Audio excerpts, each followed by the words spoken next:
Salut à tous, bienvenue dans cette nouvelle vidéo. On va parler du Ballon d'Or 2024. Le Ballon d'Or 2024 qui est très ouvert. Il y a beaucoup de joueurs qui peuvent l'avoir. Des joueurs du Real Madrid, des joueurs du Paris Saint-Germain, des joueurs du Bayern, du Borussia Dortmund, du Bayern Leverkusen, et surtout peut-être certains joueurs par rapport à leur sélection. Et hier, il y a deux classements qui sont sortis.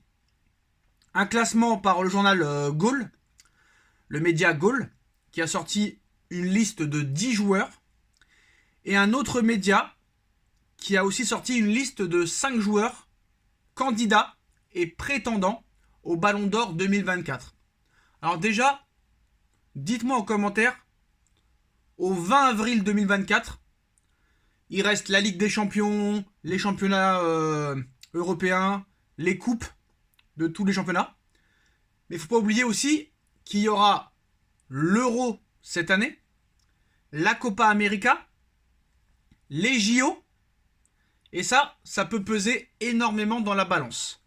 Maintenant, on va commencer avec ce premier classement. Le classement que je vais vous mettre dans quelques secondes sur le côté. Ça, c'est le classement actuel du Ballon d'Or selon Goal. Moi, je pense déjà qu'il faut arrêter de faire voter les journalistes. Pour moi, ni les journalistes, ni les médias ne sont crédibles. Parce que quand tu vois ce classement-là, tu ne peux pas prendre au sérieux les médias. Déjà, nous avons 3 joueurs de Manchester City.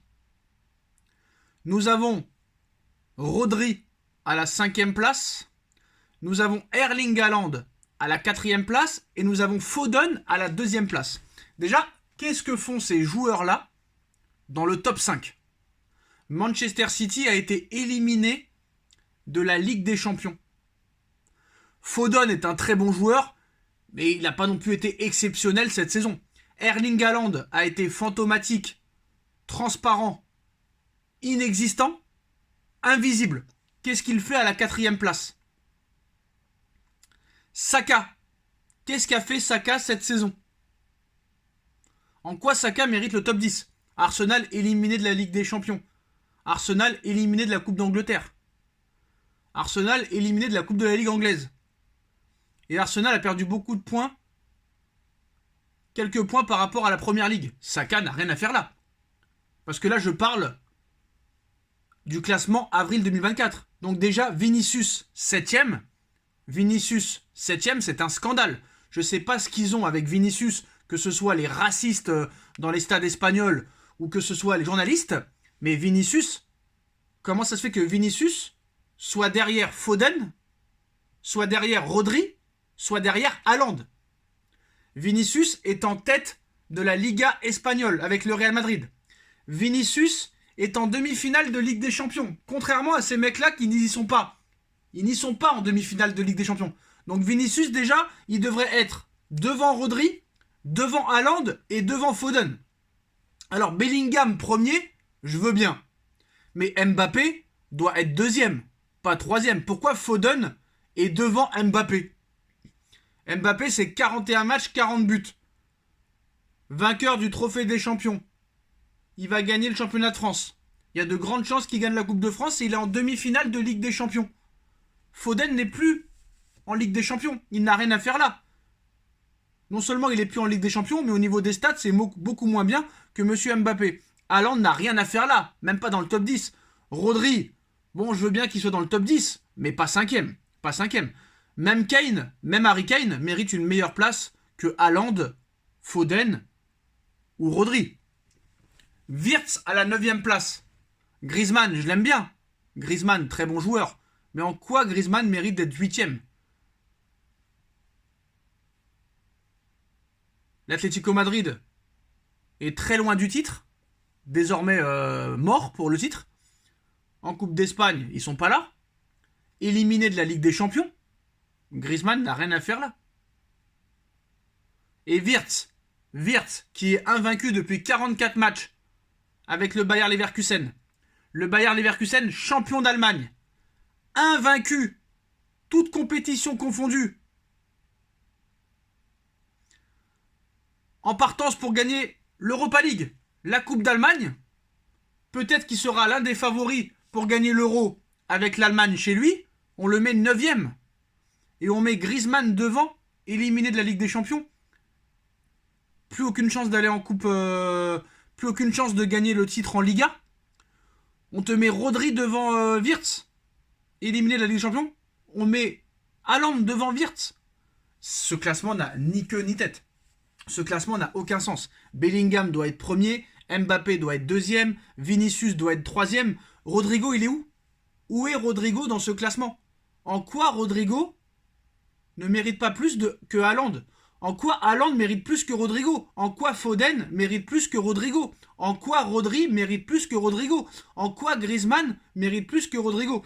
Donc déjà, je pense que le média Gaulle et les journalistes à Gaulle sont des anti-madrilènes. Voilà, c'est mon avis. Sont des anti-madrilènes et des supporters de Manchester City.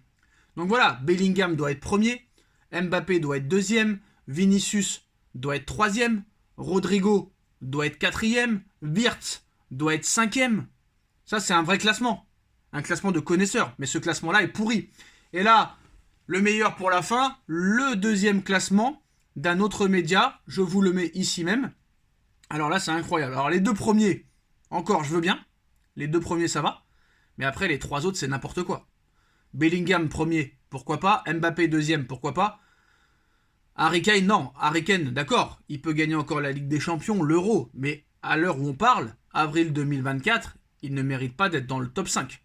Échec en Coupe d'Allemagne. Échec en Bundesliga. Donc pour l'instant, il doit être retiré du top 5. Haaland, quatrième. Qu'est-ce qu'ils ont avec Erling Haaland? Cette année, il ne fait rien, il est transparent, il est fantomatique, il n'est pas décisif dans les gros matchs, il est éliminé en Ligue des Champions. Erling Haaland n'a rien à faire là. Et là, pour couronner le tout, alors là, c'est exceptionnel. Messi, cinquième. Donc pas de Vinicius, pas de Rodrigo, pas de Wirtz, pas de Rudiger, pas de Ousmane Dembélé. Messi, cinquième.